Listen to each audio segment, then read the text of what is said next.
How to revert Google Chrome to the old design layout. In this tutorial, I'll show you how to change the Chrome design using Chrome flags. First, open Google Chrome on your computer. In the address bar, type chrome://flags and press enter. Now you'll see the experiments page. Use the search box at the top and search for Chrome Refresh. Find the Chrome Refresh option in the results. Click the drop-down menu next to it and select Disabled. After that, click the Relaunch button to restart Chrome and apply the changes. Once Chrome opens again, the new design should be reverted to the older layout. And that's it.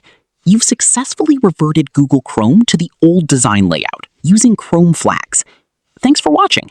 If this tutorial helped, don't forget to like the video, subscribe, and check out more helpful Chrome tutorials.